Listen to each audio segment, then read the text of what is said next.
Na aula de hoje, vamos falar sobre estruturas condicionais, tá? Aquele famoso se não, ok? Já usamos isso no nosso dia a dia, né?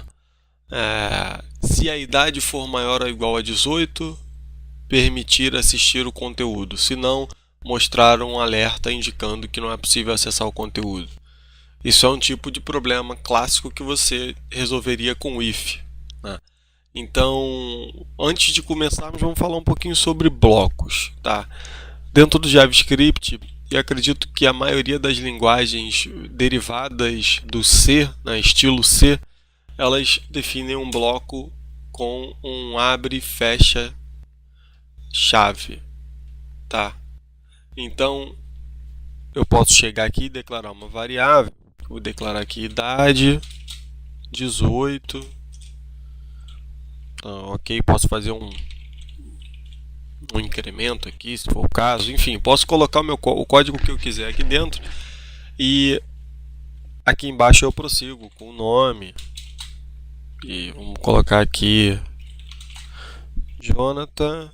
E aqui embaixo eu dou um console log, onde eu coloco todas as informações. Vou concatenar aqui o nome, mais, vou botar um espaçozinho aqui, tem mais que e idade. F7 para executar. Jonathan tem mais que 19. Ok? Então, um bloco seria tudo que está dentro de um abre e fecha chave. Só que o que acontece? Esse bloco aqui, ele nada mais é do que um simples artefato estético. Eu apenas melhorei a estética do meu código, porque um código muito grande, para você entender certos trechos, saber que aquilo ali se refere a alguma outra coisa, você definindo blocos, fica um pouco mais fácil. Não é uma coisa que você use com frequência, né? Então, assim, você geralmente vai separar em funções, que vamos ver mais um pouco à frente, mas o uso é esse, né? Então, o que são blocos? Blocos são uma coleção de statements que fazem sentido serem agrupados. Então, aqui eu tenho alguns statements, tá? E eu agrupei eles. Eu falei, cara, tudo que eu estou falando de idade está aqui dentro desse bloco, tá? Então, para exemplificar aquele problema, né, da idade, se for maior ou igual a 18, deixa entrar, né? Qual a estrutura que nós podemos usar? O if-else, né, como é que fica a sintaxe. Então, eu vou apagar isso aqui. Então, é if, eu abro e fecho parêntese, e aqui dentro vai a expressão que eu quero avaliar, tá? E aí eu abro chave, fecho chave, fiz um bloco. Esse é o bloco do if quando a condição avaliada for verdadeira. E se eu quiser que o meu código faça alguma coisa quando isso não for verdade, eu defino um else. Sim, não tem muito mistério não, tá? É só isso aqui mesmo. Defino um else. Agora, se eu preciso que o meu código continue outras avaliações, eu venho aqui, ao invés de só else, eu boto else if. E aqui vai outra estrutura condicional, né? Vai outra expressão condicional para eu avaliar. E eu posso finalizar com else. Então, o primeiro if vai avaliar uma expressão. Se essa expressão não for verdade, eu venho aqui para o else if e avalio a segunda. E se isso também não for verdade, eu venho aqui e avalio a terceira, que aí no caso aqui seria o else, ou seja, tudo que não caiu nas duas vai cair dentro do else. Vamos botar um exemplo aqui, vou colocar a própria idade, tá? Essa variável pode vir de algum lugar, alguma entrada de usuário, tá? Então eu vou colocar aqui que é 18. Então, só para poder ficar bem claro o código, eu vou separar, ao invés de botar maior ou igual, já que a gente tem esse operador, eu vou separar Então, idade igual, lembrando aqui aquele igual restrito, igual a 18. Eu vou imprimir. E vou colocar aqui, possui 18 anos. Beleza? Agora aqui, idade maior que 18. Vou copiar essa linha aqui de cima.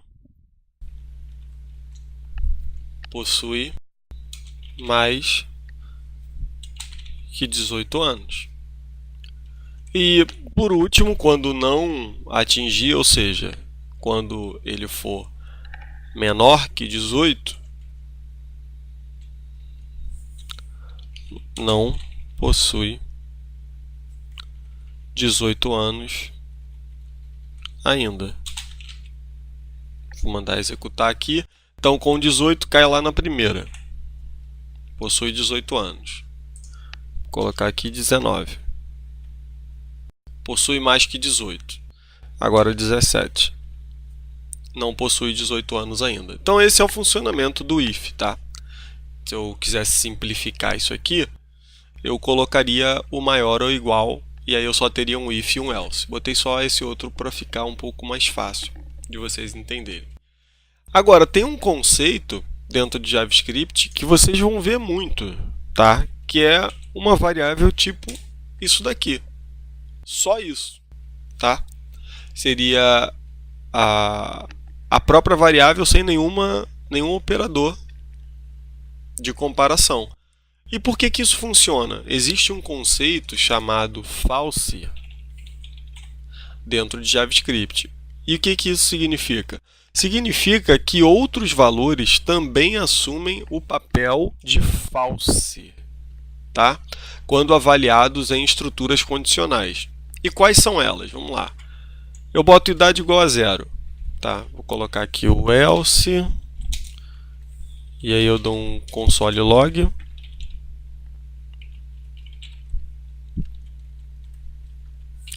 Imprimindo a idade. E quando isso for false, eu boto aqui falando que o valor é false. Ok? Então vamos lá. Idade igual a 0, vou executar. False. Ou seja, 0 é um valor false, que possui esse conceito de false. Menos 0, false também. Outro valor. Lembra do none? Not a number? Então, false também. Então, not a number também possui esse conceito do false. String vazia é false também. Então, se vocês colocarem uma string vazia, se a idade ali, por exemplo, viesse uma string vazia, lembrando que se eu utilizasse aquele operador restrito para comparar a igualdade, se é igual, não ia funcionar direito, né? Então, porque é uma string, eu estou esperando um número. Então, é isso daí. Tenho também o null, o undefined e o próprio false, né? Então, se a idade for false, aí que não vai entrar mesmo. Mas se tiver um valor, 18, ele entra. Então, isso daqui vai ser muito comum vocês verem em JavaScript, esse tipo de if, tá? Então, para vocês ficarem ligados, esses aqui são os valores. Agora, vou comentar aqui o conteúdo desses dois blocos, o bloco do if e o bloco do else.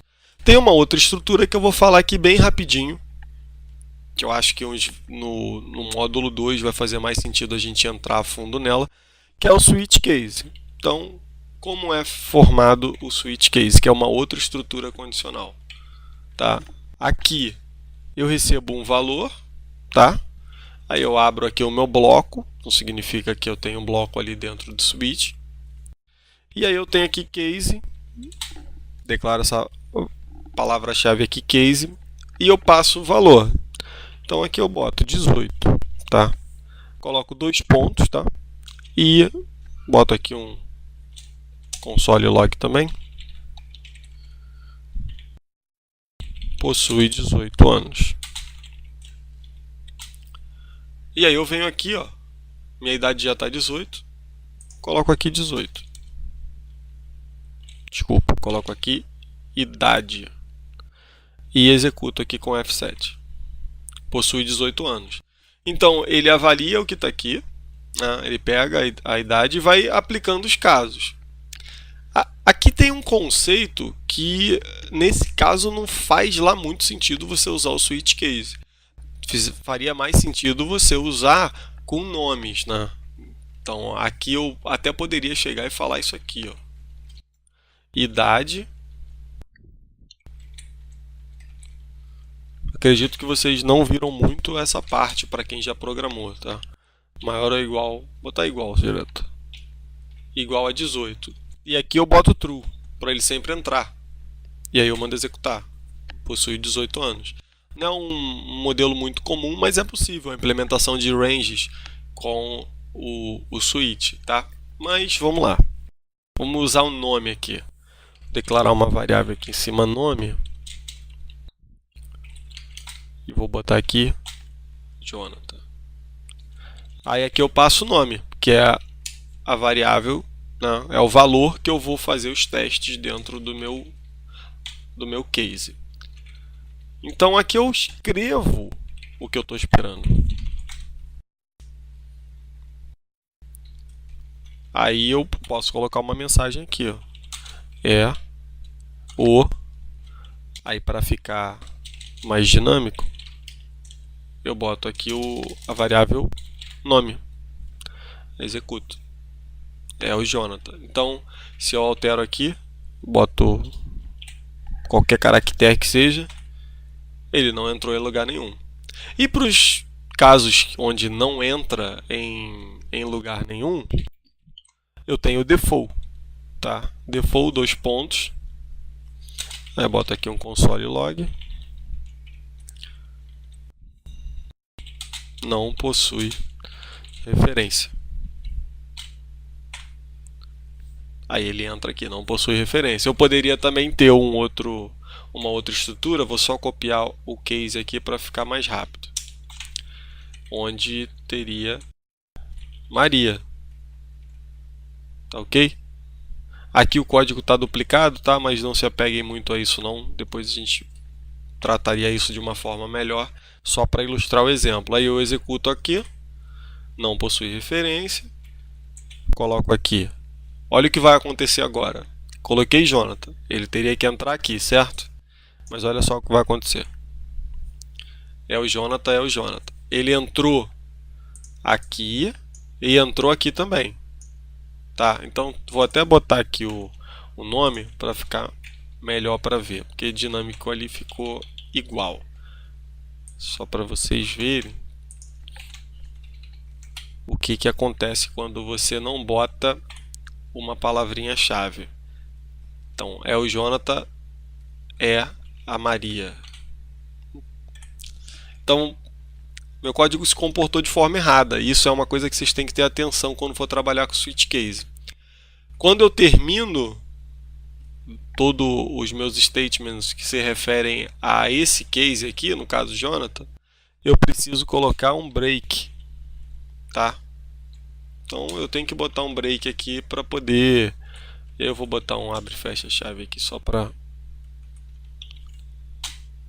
ficar mais legível. Então dessa forma ele vai executar somente o case, o caso, né, que corresponder ao que eu declarei dentro do switch. Beleza? E aí aqui é a mesma coisa. Se eu digitar, se a minha entrada aqui for Maria, ele vai passar pelos dois. Tá? Então eu dentro do meu case eu tenho necessariamente que ter um break. Agora, como eu falei para vocês daquela expressão que ficou mais dinâmica. Eu vou desfazer aqui algumas coisas para voltar a essa parte aqui. O código está duplicado, né? Significa que o mesmo comportamento que eu tenho para o Jonathan, eu também vou ter para a Maria. Então, o que eu posso fazer? Eu posso simplesmente apagar essa cláusula aqui e só ter esse case. Tá? Então, eu sei que quando for Jonathan e quando for Maria, ele vai executar aquele código ali. Tá? E aqui eu boto break, que é para ele não entrar naquele caso de baixo do default. Para ficar mais fácil também, eu posso botar até as chaves aqui para ficar mais aberto, não ficar mais explícito qual é o escopo. E aí eu dou F7. É o Jonathan.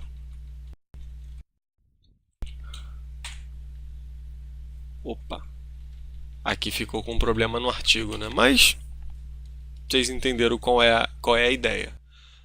Então, você consegue agrupar os cases e fazer que todos eles executem o mesmo código quando corresponder à opção. E vocês conseguem separar para cada item, cada case, um comportamento específico. Lembrando, tem que ter o break.